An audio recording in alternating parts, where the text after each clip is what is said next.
And a very good afternoon. You're welcome along to Premier League Friday. It's game week 2. This is the show where we try and make you some money ahead of the weekend. And to help us make you some money, we have the author of Beat the Bookies, John Duggan, with us in the studio this week. John, how are you? Ger, I can't wait for the next 9 months of making money. It's funny you mentioned 9 months, because ordinarily Nathan Murphy's going to be presenting this show, but today he's celebrating the birth of his baby daughter, and so we send him our congratulations on behalf of the whole team. He's either celebrating the birth of his baby daughter or he's hiding from his losing bets last week. One man not hiding from his losing bets is Leon Blanche, who is in sunny Spain. Leon, how are you doing? I'm doing good, Ger. Good afternoon, Ger, and good afternoon, John. How are you guys? No taunting us today. You were taunting us yesterday on the hurling show with the good weather, and every time you did it, the line broke. So we're here for half an hour today, Leon, so don't taunt us, right? I won't. I'm going to sit still exactly where I am for the next 30 minutes and hopefully make some money for everyone tuning in. The only taunting and trash talking allowed in this show today is by me, because I have a very bad reputation when it comes to tipping winners in football, and yet last week I had nothing but winners. Have a look. Premier League Friday. BoyleSports to win. You can also...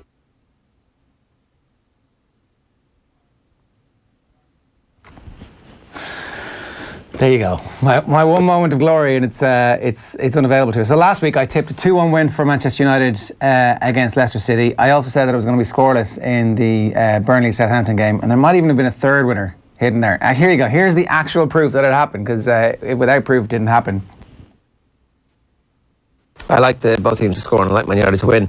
You can also, we were pricing up there as well. You can take so I think it's going to be 2-1 to Man United. Basically, I can take the draw -1, and that gave me about 6-1 as well. So, like, if you don't fancy the first goal scorer, it's like there's. What it's doing, Bet Builder is all about just having a look at a game and picking a couple of different markets that you feel are going to happen. Stick them all together, and it increases the odds. I think it's a good way to watch those shitty 0-0 games that are inevitably going to happen as the weather turns bad. Southampton against Burnley. Yeah, exactly. When you're in on a Friday night and your family are questioning your life decisions. Yeah, no goals, under 9.5 corners, no yellow cards because they don't want to get injured ahead of Christmas. 2/3 possession, get in there, yeah. Yeah, so that wasn't a bad start to my 9 months of tipping. Let's get this show started this week.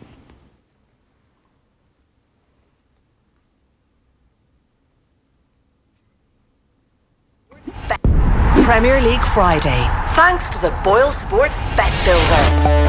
Combine multiple selections into one single bet at one great price. Try it today at offtheball.com/BoyleSports.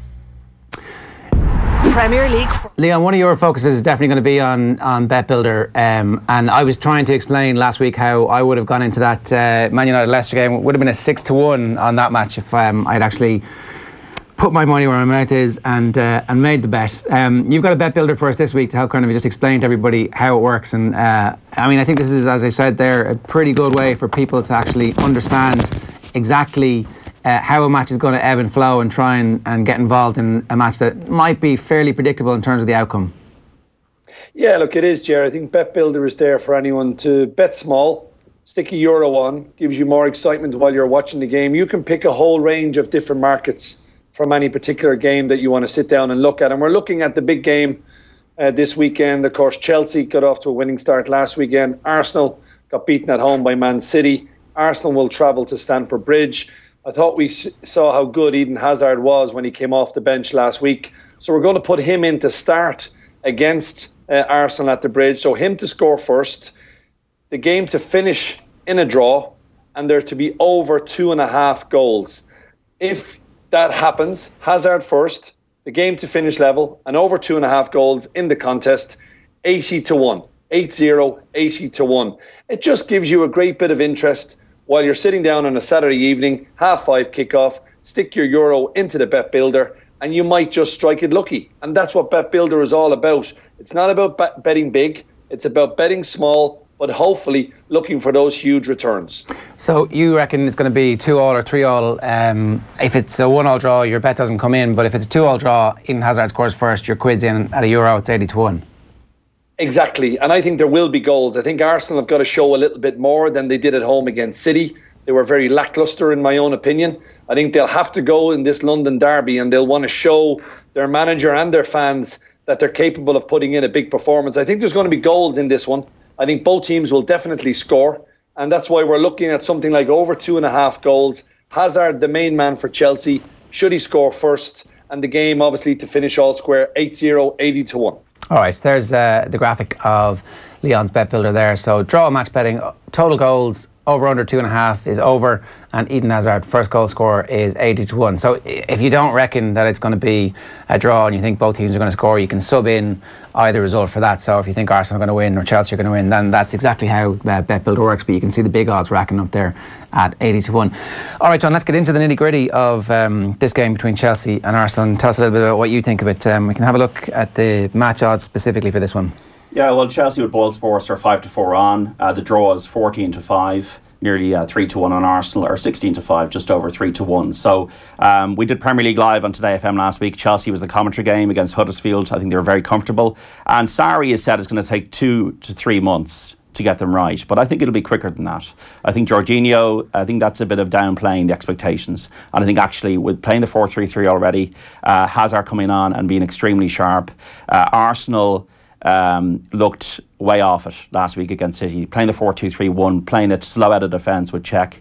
And I think against Sarri's kind of pressing game, I think that they might find problems with that. So I think Arsenal's players have a lot more rhythm to find than Chelsea's players so far, and I would really expect a home win. And my bet of the week, folks, is Eden Hazard to score any time at 6-4. I think in 12 matches, Premier League games against Arsenal, he scored 4 times. I remember watching one, a Maisie run and a brilliant finish, I think about 2014 he scored. He had a great World Cup, and he was really excellent off the bench last week. So Eden Hazard to score any time, when the Chelsea don't really have strikers. I mean, Giroud, we know what kind of World Cup he had, and 0 shots, I think, on target. and also we know that what Morata has not brought, but we know what Eden Hazard can bring.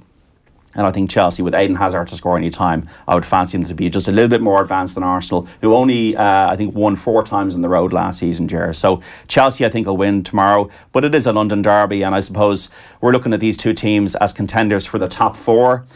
Either of them will want to stake their claim. What probably might happen, though, is they might have a draw, and you're looking at then City winning against Huddersfield, United winning at Brighton, and Liverpool winning at Palace. And then these are the kind of themes and development of the top 4 to top 6 we'll see. Tottenham should beat Fulham, and that's why Chelsea and Arsenal is an important game for them, even already this early. Yeah, it definitely has the bang of an important game if you're Arsenal. I'm not convinced that Arsenal are going to be able to get a draw in this, Leon. I like the logic that Hazard will score, but I also like the logic that there will be goals. I do think you're right that Arsenal will definitely have to be a bit more attacking. But when you look at that Chelsea team, like, it is the team who won the league 2 years ago, and Willian is absolutely sensational. Is definitely one of those players that the rest of the world wants to buy. But now with a new manager, it looks like he's kind of relatively confident in staying there. They've got this sensational goalkeeper. They've added some strength down the spine of the team. I think there's a reasonable chance that if Chelsea get off to a good start, we'll begin to remember just how good a side they were when they were winning the league, and that actually they might be the team, as opposed to Liverpool, who actually put it up to Manchester City. Well, I think, Ger, with Chelsea, I was surprised how easily they won last week. Now, maybe that was because of how bad Huddersfield are, or maybe it's because of how quickly the new manager has got his thoughts across to the players. I think it's probably a little bit of both. I thought Huddersfield were dreadful, and any side would have beaten Huddersfield last weekend, to be totally honest with you. But I just feel Chelsea, they're still lacking a leader in the centre of defence. Anytime David Luiz starts as centre half, I think when you come up against the real opposition, the likes of Liverpool, the likes of City, the likes of a United, and even a Harry Kane, they will have plenty of fun playing against David Luiz. I don't see him as a top-class centre-half, Ger. It might be enough to get past a lacklustre Arsenal side, but I do feel Chelsea will come up against much more sterner tests. And I think Arsenal will be targeting him. They've got to try and look at the weakness on this Chelsea side. And for me, it's Luiz. Still not convinced about Alonso as an orthodox left-back. I thought he definitely played extremely well under Conte as a left wing-back. So I still think there's areas where Chelsea can be got at. And that's why I just am going for the draw, because I think Arsenal might be able to nick a point. OK. Just a quick reminder that we've got some €50 bets to give away. The first one that we're giving away today is going to Gavin Cassidy on the Facebook page for giving us a thumbs up. Good man, Gavin. We'll be in touch with that. It's a €50 free bet courtesy of BoyleSports. You can get involved by leaving a comment. We've got 3 of these to give away over the course of the show. We give them out to the 3 best comments. Just leave us a comment on offtheball.com / we're twitter.com / offtheball. or you can get us, of course, on Facebook and YouTube as well. It's exactly the same URL. So just a reminder as well that our special this week for new customers, a goal to be scored in Chelsea against Arsenal. If there's a goal scored in that game and you're a new customer and you sign up through the webpage offtheball.com/BoyleSports, that's 50 to 1 as an introductory offer. Let's move on to the Manchester City game, because it's Man City against Huddersfield and they're at home. They're a prohibitive price to be backed to win this game, John. Yeah, with BoyleSports, they're 11 to 1 on. So, look, if you've got 11 grand and you want to win one, you know, well done for having 11 grand to have that, to be able to have that chance, you know. So the draw is 17 to 2. Huddersfield are 25 to 1. Huddersfield, I think they're 17th last season, and I think they're going down. I think David Wagner has done an amazing job, but like they're really going to be up against the pin of their collar all season. The story, guys, and the story breaking this morning, we knew De Bruyne was going to be out, but it's been confirmed now it's going to be 3 months.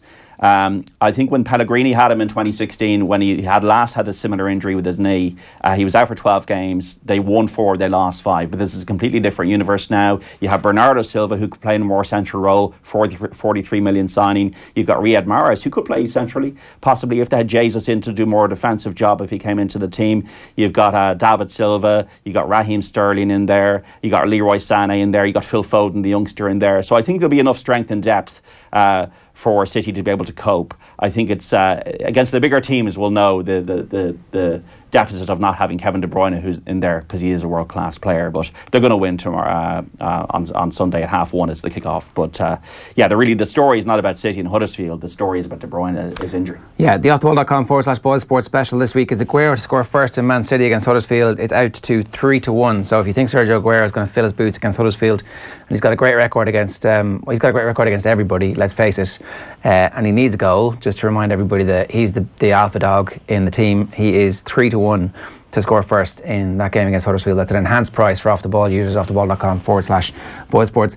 Leon, there's not a whole heap to say about this, really. I mean, I think John's right. Huddersfield are really the early runners for cannon fodder this year, and I mean, they did start really well last season. That was one of the things that allowed them a little bit of breathing space. That's not the case this year for them, and you can absolutely see the pressure coming on this group of players really quickly. Oh, 100%. That's what I'm saying. I was so disappointed with their effort last week. It was the first game in the new season. They were at home, up against a big side, and they didn't show any type of ambition. It was a miraculous recovery last season. I still don't know how they're even in the Premier League. I was tipping them up last January to go down, but by the skin of their teeth, they managed to stay in. I'd be looking at City racking up a big scoreline here. If you wanted to look at a bet, maybe City -2 or even City -3. I like the Aguero special off theball.com/BoyleSports. This is the type of game that he'll want to fill his bag. He'll be looking at 2. He'll be looking at 3. Aguero wants to get up. He wants to get off and running. And City to win comfortably. City to win to 0 is also a decent bet. I don't see Huddersfield troubling Man City whatsoever. This will be a comfortable 3-0, maybe even 4-0 to Man City. Yeah, and just a reminder, if anybody wants to get involved in the specials that we have, which is the Aguero one this week, if you screen grab your bet and send it into the hashtag OTB special on Twitter or on Instagram, or you can PM us on Facebook, we're going to pick one winner before Sunday's game to supersize that bet for you as well. So if you do take advantage of our specials, let us know about it, and we're going to supersize one lucky winner. So let's move on. We should talk about the Liverpool game at Crystal Palace on Monday night.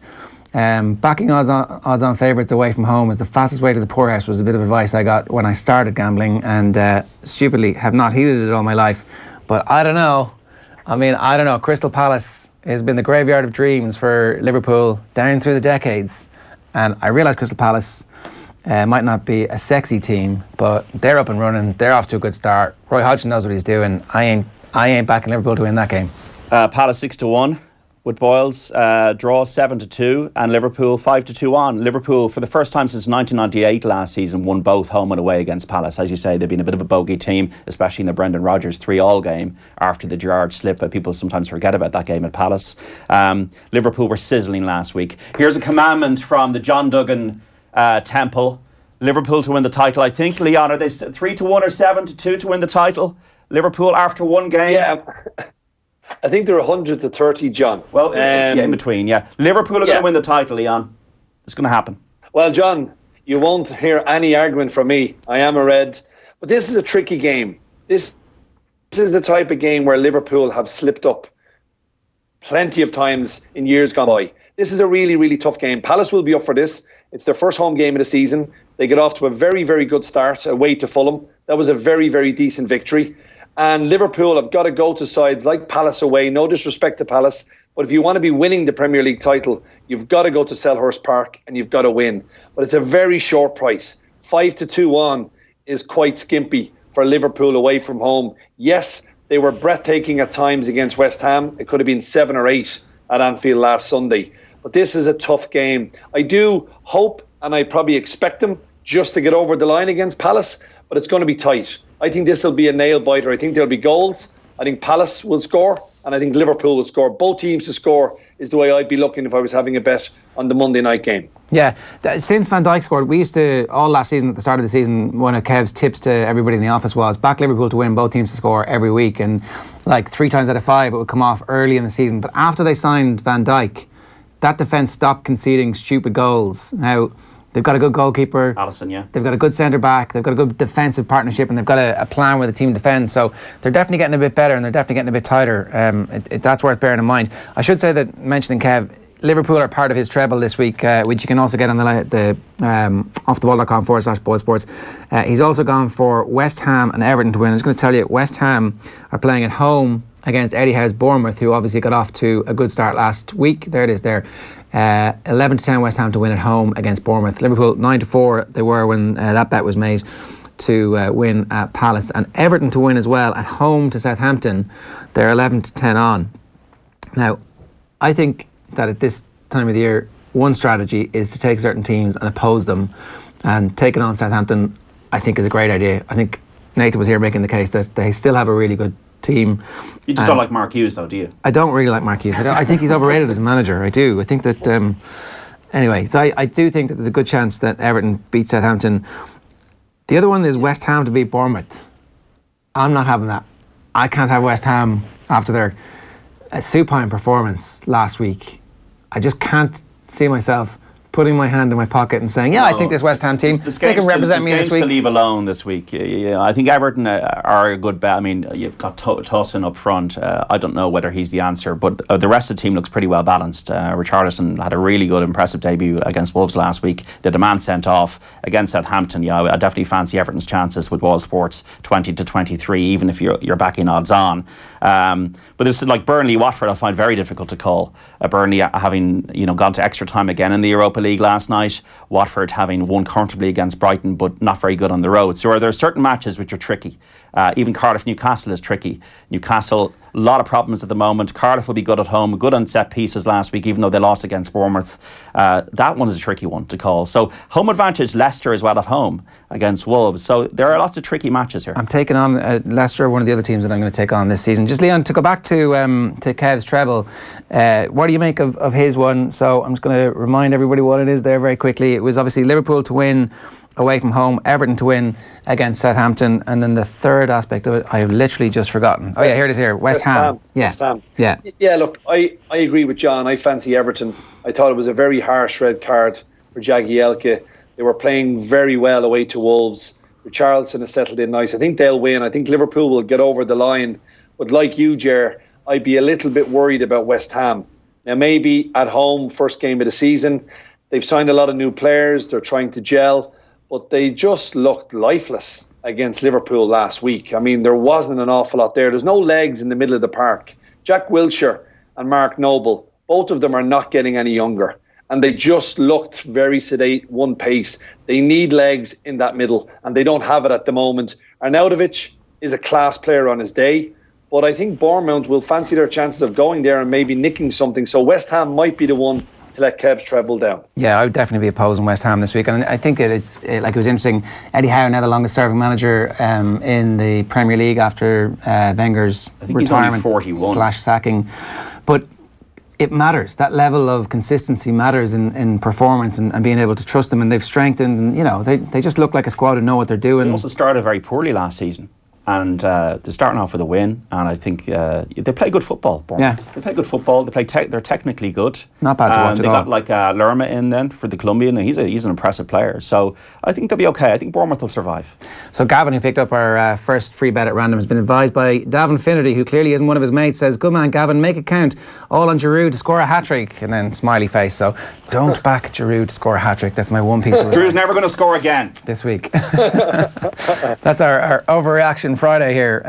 So the second winner of our 50 quid, another one picked at random. Louise is awful, says Kevin O'Keefe. Come on, Kevin, you pick up a 50 quid bet from BoyleSports for agreeing with Leon. I actually don't think David Luiz is as much of a liability anymore. I think he's matured a little bit as his time has gone on. And I liked the way Chelsea approached last week, and the fact that they have brilliant players who it looks like they're going to keep. If they can keep Hazard for this month. Even Pedro last week I thought was really sharp. Yeah. And maybe they're buying into this guy. I think this guy is interesting, this Sarri. He's been around a long time, a little bit controversial, colourful character, but I think the football he played at Napoli and Empoli was pretty special, and I think that he's going to surprise a few people in the Premier League. I was actually a bit surprised too by Newcastle last week. I know you were saying Cardiff Newcastle is a difficult game to pick, but I thought that they played well. They hit the crossbar, and 6-4 is a big price about them away from home. I think Cardiff, there was a lot of nonsense talked about Cardiff, and in the aftermath of the game last week, they're going to be hard to beat. They'll be well set up. No, they're going to be 20th. That's where they're going to be. Yeah. But it's just first game at home, crowd behind you, whether they're playing in red or blue. Like Warnock will he'll set them up in a certain way. But I would agree that Benitez is an exceptional manager who improves players, has had a really tough time with the owner. So I wouldn't be surprised if they win, and they haven't been beaten, I think, since the 80s against Cardiff in a league match. They've won 10 league games in a row, Newcastle against Cardiff, so they do have the Indian sign. But yeah, would I be wading in on it? Ooh, I'm too nervous. I'm too nervous. No. All my money is on Liverpool for the title, Ger. Well, that's a long time away. I'm looking for some instant gratification here. My instant gratification this week is coming from my bet, which is Wolves to win and both teams to score. So I'm taking on Leicester City, right? And this is a decent price. I can see this being a 2-1, like a very close game with lots of goals. So it's 14-5 Wolves away from home, and then with a mini bet builder, I've teamed that with both teams to score. It improves to 6-1. I was impressed with Wolves. I think they've got a common language. Well, Portuguese. I think there was 4 players in the team last night. Last week, I think Ruben Neves obviously is the star man. But what does that say about the Premier League? I think it's a little bit unsettling now when I was looking at those stats. It unsettles me a bit. If there was 4 Irish lads, we'd be like, "Yeah, isn't that great?" Yeah. That's Burnley, isn't it? Yeah, and I think the Portuguese people who are watching football in the Premier League are like, "Oh, this is brilliant." Yeah, but it just shows how global it's gone. Totally, yeah. Speaking of Portuguese, of course, we can't forget Jose. You know. Well, I'll get to Jose in 1 minute, right? Because I want to know what you think about my Leicester Wolves. I'm taking Leicester on. I think that Leicester are candidates for. I don't know, Ger. I was impressed with Leicester in the season opening game away at Old Trafford. I'm really impressed with the young kid who they signed off Norwich. Maddison, Maddison. He's a really, really technically gifted lad, and I just think Vardy should start. Came off the bench at Old Trafford, scored. I don't know whether Wolves are good enough to go there and win. I agree with you that I think both teams will be able to score because it'll be an open game of football. There's a lot of pressure on Claude Puel, however, and if he doesn't win this game, you can see he's favoured to be the first manager to get sacked in the Premier League, and I can see why. I think the owner is losing a bit of patience with him. The fans are not right behind him. He needs a win, and he needs a big win at home against Wolves. The last thing he wants is for a side who got promoted to come to their first home game of the season and go away with all 3 points. I'm going against you, Ger. I think Leicester are good enough to beat Wolves 21-20 at home. It's a decent price. Fair enough. I can see why. And I do think both teams to score is definitely something worth looking at in those matches. Leicester conceded 60 goals last season in all competitions. And I don't think they're any better this year. I'm not sure. Well, they're a 9th place team, and that's good for Leicester. And they've made some good. I think Maddison is a good signing. I think they're going to be similar thereabouts. But as Leon said, the upheaval of if Puel is given the vote of confidence, that could probably cause a problem. But I think there will be goals. Okay, just a quick reminder, of course, if you do partake in any of our specials this week on offtheball.com/BoyleSports, we have an extra competition for you. Just screen grab your bet and send it to the hashtag OTB Special. You can DM us on any of our social accounts. You can get in touch with us on Facebook as well, and we will supersize that bet. But your deadline is Saturday morning before around about noon, so you've just got to get in touch before that. We'll have our specials up for next week on Monday as well. So if you miss your chance this week, then you'll have plenty of opportunity to get involved. Let's talk Jose. 2 quick ones, sorry, before I get to that. I agree with John about Rafa. Excellent manager. Poor Kev has no clue about tipping, says Dennis Carey on Facebook. But my last €50 free bet today is going to James Henry, who was in contact on Facebook. Good shout, lads. Although I'm a Liverpool fan, I think Chelsea will be thereabouts this season. Sarri is a good coach, and they still have the core of the championship winning team. With Willian and Hazard, they'll trouble any team. I think if you have Willian and Hazard engaged, then that's as good a duo as any other team has in the Premier League.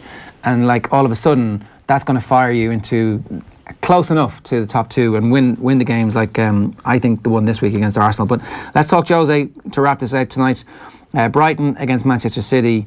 Man United are touch odds on as well in this one away from home. And these are the games, Leon, that last season there were some struggles for Manchester United. Yeah, and look, Brighton's home record kept them in the Premier League last season. They were dreadful on the road. And Chris Hughton, I think he should have been manager of the season last year. The job he done to keep Brighton in the Premier League was remarkable. But this is a big test. United are coming into town. I still don't know what's going on between Pogba and Mourinho. I think it's a bit of a circus and it's a bit of a sideshow. Maybe it's taking away the limelight from Jose, but I'd fancy United, Ger. I think they're good enough to go to Brighton and just get all 3 points. Brighton are a big price. They're 4-1 at home. United are 3-4, and the draw is 13-5.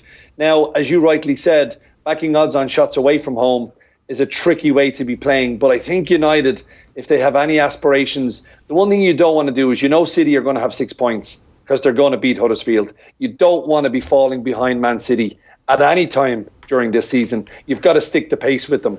And I think United will need to win this game, and I think they will. I think they'll win it, and probably win it to 0. I think United are good enough to keep clean sheets away. They only conceded 1 goal more than Man City did last year.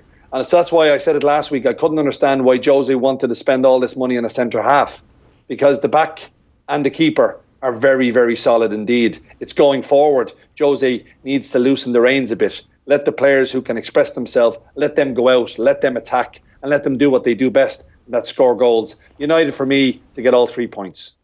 Yeah, I'd agree with that, Leon. I think that, was it 3-4? Obviously, they're odds on bet, but Brighton didn't have any shots on target last week against Watford, and Hughton really couldn't put his finger on why, and that would worry me a bit. I think Lukaku will come back into the team this week. They lost to Brighton at the Amex last season, and that's what Leon is talking about. If you're a Liverpool fan or United fan, you don't want to see your teams dropping points in these matches. They should be winning away from home early in the season. That's the zeitgeist of how Manchester City won the Premier League by 19 points last season, and we're 25 points ahead of Liverpool. But I think United will win.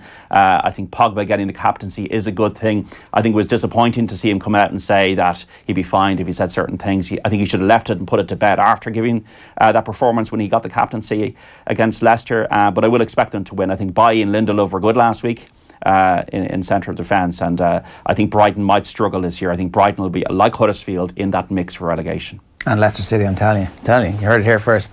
Leon, good stuff. Enjoy sunny Spain, and we'll talk to you real soon. All the best, lads. Have a great weekend. Leon, Limerick for the hurling. I agree with you, John. We're all in Limerick. I think they are good enough. I think they're a decent price at 13-8 to win it inside 70 minutes. Come on, Leon. The other thing that we should mention is if you think both teams are going to score a goal in the All-Ireland hurling final, we've got an enhanced offer for off-the-ball users as well on offtheball.com/BoyleSports. It's out to even money from 5-2 on. So I've had a little nibble with that, not going to lie. I think both teams are probably going to score a goal. Now, they actually don't score as many goals in these games, these two teams in particular, as you might expect. But I think in an All-Ireland final, there'll be a little bit of nerves. The defenders might make mistakes. The weather forecast at the moment ain't spectacular, so good opportunity for both teams to score goals. John, good stuff. Hopefully we'll see you in the same spot next week if we've actually managed to tip any winners. Otherwise, it might be an entirely brand new set of hosts again. Good luck.